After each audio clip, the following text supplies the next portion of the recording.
Hello Hydra. Today we are going to talk about creating a setting for our character. First of all, you want to get a couple of pieces of cardboard. You could use a shoebox, you could use any kind of a box if you want to.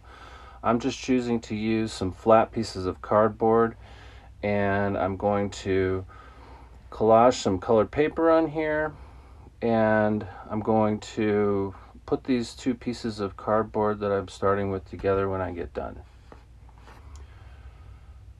Starting simply with a background, I'm going to use some construction paper, and I'm going to be thinking about overlapping some shapes to give myself a sense of depth here for my setting. I have a turtle. You saw my turtle from class, and so I'm just going to create like a little forest background, and then I'm going to create a flat land area with a little pond here when we get done with this piece. So cut out your shapes. Make a few. You might not use them all. Use some simple shapes. Think about how you could describe a tree or a mountain or anything like that. Maybe you have a little sun in your background. I'm going to create a sun here just by folding and cutting a semicircle and then opening it up to create a full circle. And some clouds. I want some clouds in my sky as well.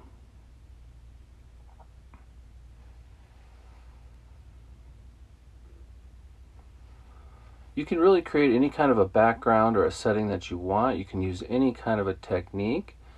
I would just like to demonstrate this little process because it's kind of fun, and you can use some of the materials that you have at home. It's also good to use some scissors and to get those skills built up.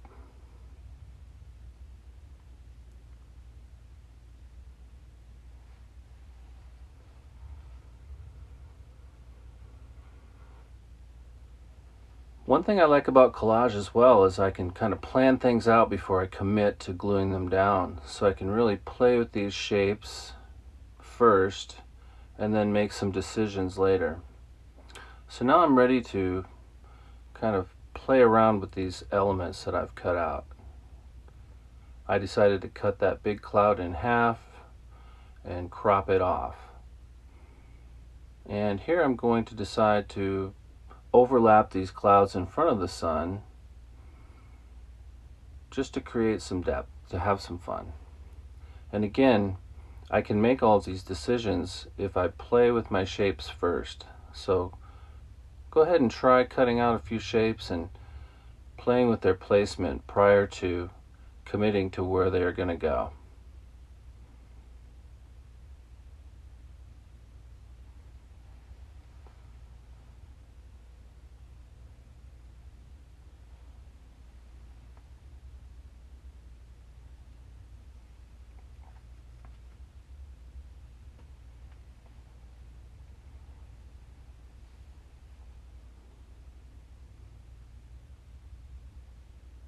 Alright, there's my sky.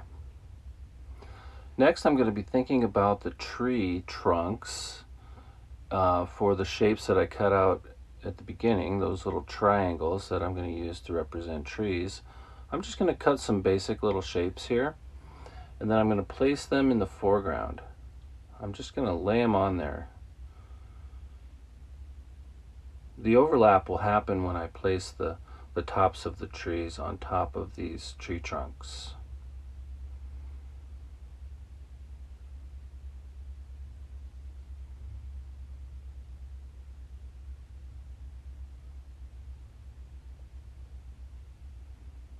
Alright, now just like the sky, I'm going to play around with these shapes a little bit first.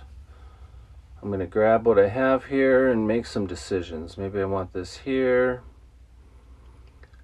And as soon as you kind of get a layout that you're liking, go ahead and start to glue these pieces down.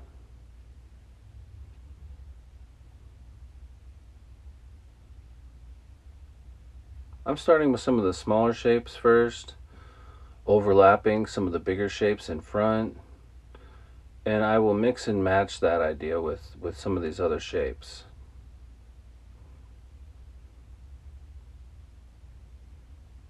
I'm also trying to get different colors next to each other.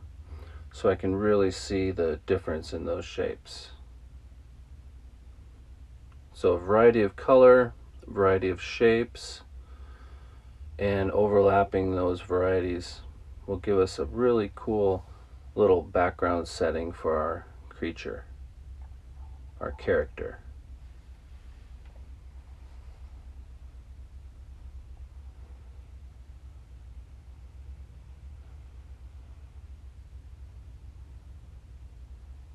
A couple more shapes here.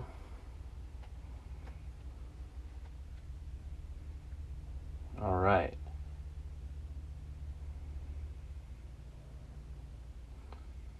Now I think I'll just draw a little birdie in the background here. You can always add anything you want. You can do whatever you want. This is all up to your imagination. So I'm using actually a combination of collage, and I'm drawing directly onto my paper too.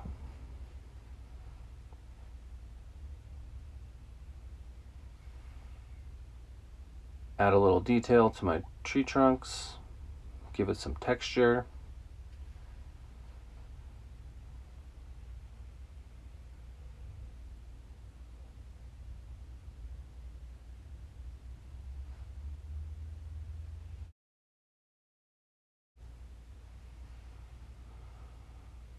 All right, there we go.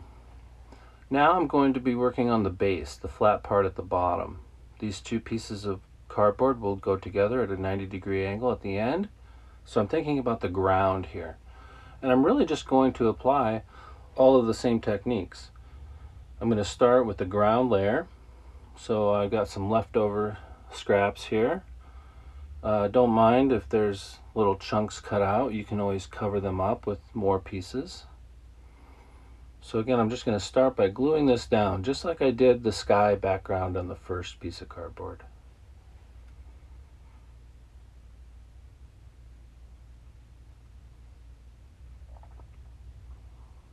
All right. And I'm going to have a little bit of dirt here, like a little ledge to my pond. I'm going to create a pond next for my turtle.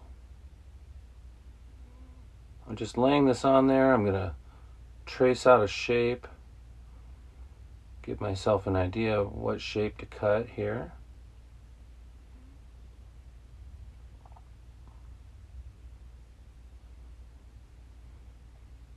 And just glue it down.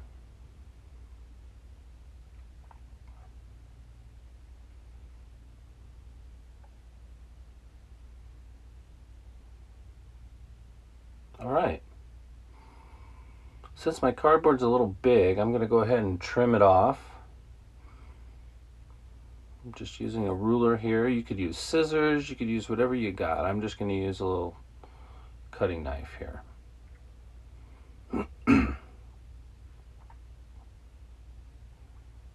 Do that also to my background. That piece was a little bigger than my collage work.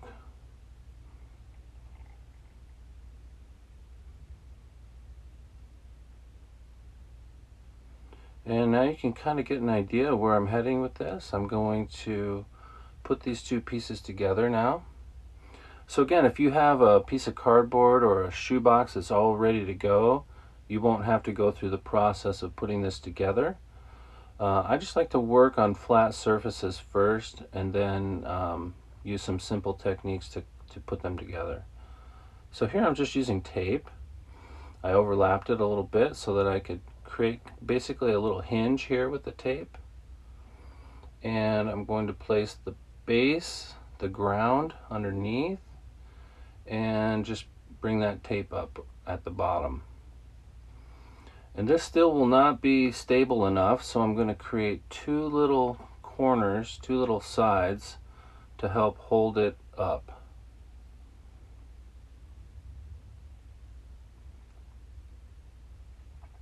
Reinforce this a little bit more.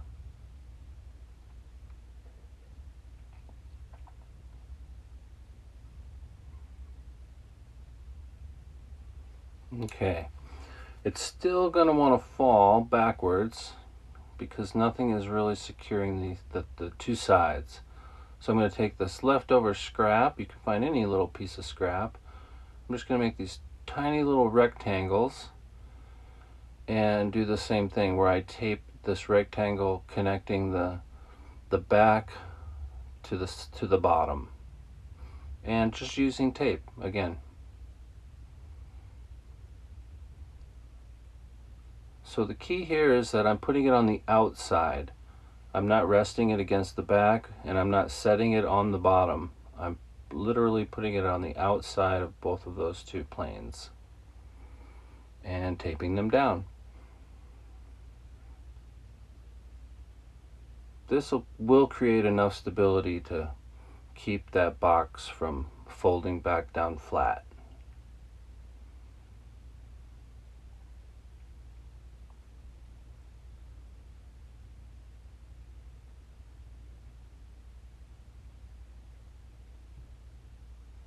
Get the other side here.